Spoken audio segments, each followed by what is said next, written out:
Mr. Semi, I think I'm gonna get over here. Okay, there we go. Hey, the sheriff back there. I was watching the semi. Not even looking at me. You know, they say, I know motorcycle sales are down. I know there's not as many people riding today as there used to be. I mean, when I worked in the dealership, man, that place was so busy on a Saturday.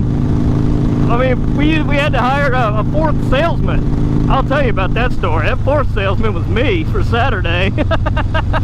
Now, I had some interesting customers, let me tell you. Now, see, my dad was the sales manager, and I was kind of like working in service and everything, and I'm only making like minimum wage, which is like $5.25 an hour or something like that at the time. It wasn't much, and I'm only working on Saturday, but I had another job during the week. So I came up with this bright idea, like, hey, you know what? If I could work on the sales floor, and I mean, if I just sold one bike, like one bike, that would be like my whole 2-week paycheck there. and I have potential to sell even more motorcycles. So I was getting on about summertime, and my dad had started talking about hiring that fourth salesman to work on Saturday. Well, I mentioned it to him, and he was kind of gave me the no at first, but I said, come on, I can wait on people, I can do this. So he's like, all right, fine, we'll give you a chance. Now, here's one of the great things about working for your dad. While all the other salesmen are holding up a wall, holding down a desk, and drinking coffee, you get to look busy, wiping down bikes, you know, sweeping the floors. But here's the great thing about this too. I'm on commission. I normally get paid to do this stuff. But since my dad's the manager, I get to do it for free. But, you know, hey, whatever. So, I finally get my first customer. You know, I kind of let the other guys wait on people, and finally everybody's busy, and this guy pulls up. He's got a really nice car. He's very nicely dressed. Now, I'm going to say this, that sometimes that doesn't mean anything. I have waited on people before that had all that and couldn't even afford gas, couldn't even put gas in it because they didn't have any credit left on their card.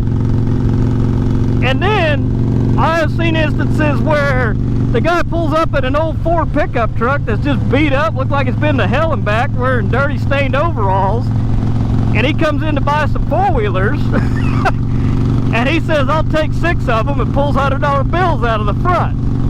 So you just never know. You got to treat everybody with respect and treat them right, because you never know.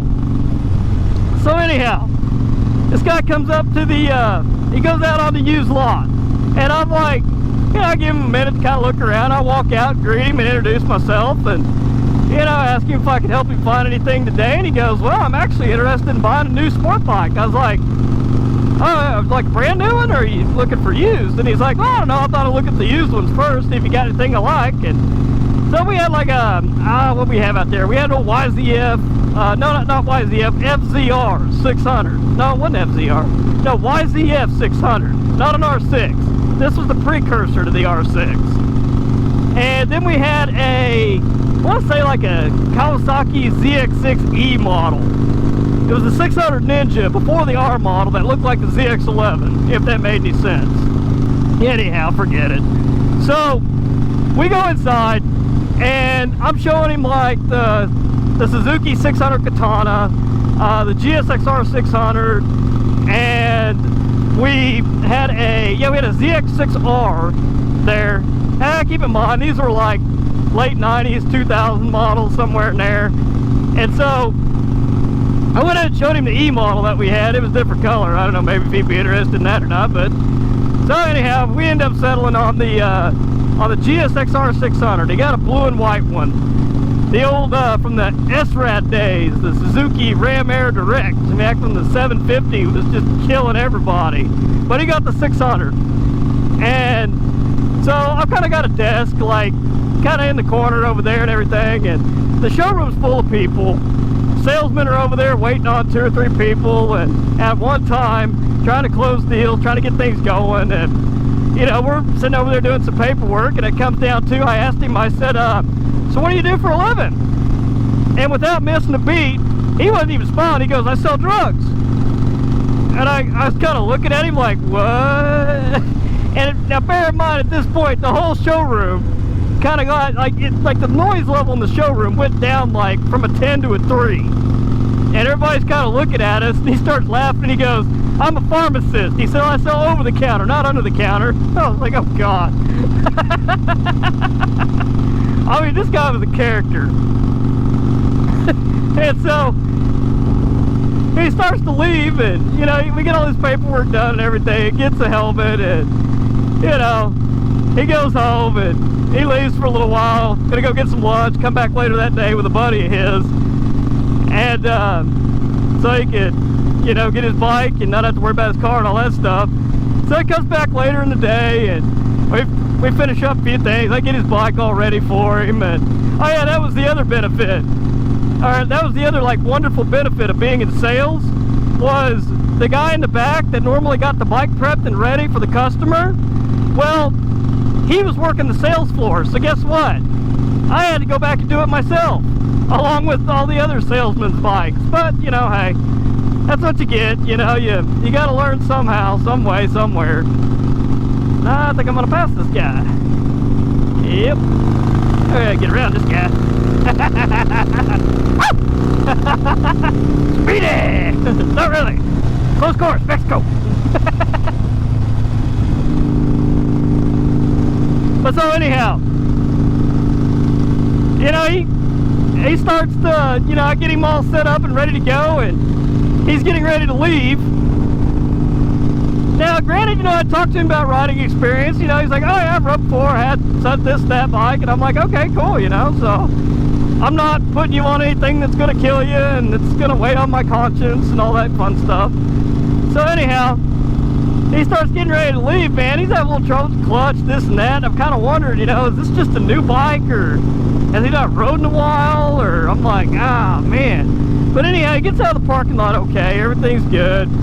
I don't see him for a couple of weeks. I'm starting to wonder, man, is he all right or whatever? You know, I was going to call him and, you know, just kind of check up on him, see how he is, see how the bike is and stuff. And, well, lo and behold, one Saturday, you know, he comes in with his bike and says he's got oil leaking from the front. And I'm like, you got oil leaking? What? It's brand new, man. So, I noticed his rear tire was a little bald too. And I'll get to this here in a minute. But we look over the bike and we're like, well, we can't do anything about the tire, but we'll go ahead and call Suzuki and get the warranty deal started, this and that. We'll take care of it. You know, faulty fork seals. Yeah. So, well, we weren't able to get him in that day, so we had to schedule and get some of the, and get our parts.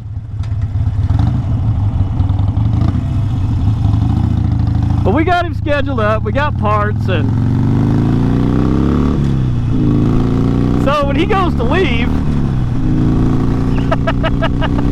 yeah, when he goes to leave, I kind of figured out why the tire was bald and the fork seals were puking oil. He gets out there and tries to do a wheelie in front of the dealership, spins the tire, smoke coming off of it. He backs out of it, gets on it, it grabs. That sucker stands up about 11 o'clock. You know, he lets off the throttle, slams the front end down, and I'm like, oh my gosh. I'm like, this is nuts, man. I'm like, this dude, oh jeez, wow. But nicest guy you'll ever meet. Oh, and a kick, and this is the last time I saw him. You know, I was getting ready to go off to college and all that fun stuff, but he comes in the store, and one of the other salesmen, he goes, he comes in, they greet him, and he goes, hey, how's the truck business? And a customer goes, oh, it's great, we've been so busy. And once again, silence in the showroom, everybody stared at him. Anyhow, guys, it's been a while since I've done one of those. I apologize for the lighting, but if you would, go ahead and like the video, hit the subscribe button. I'm gonna get home and get this sucker put up, because I'm out of daylight with my tinted shield.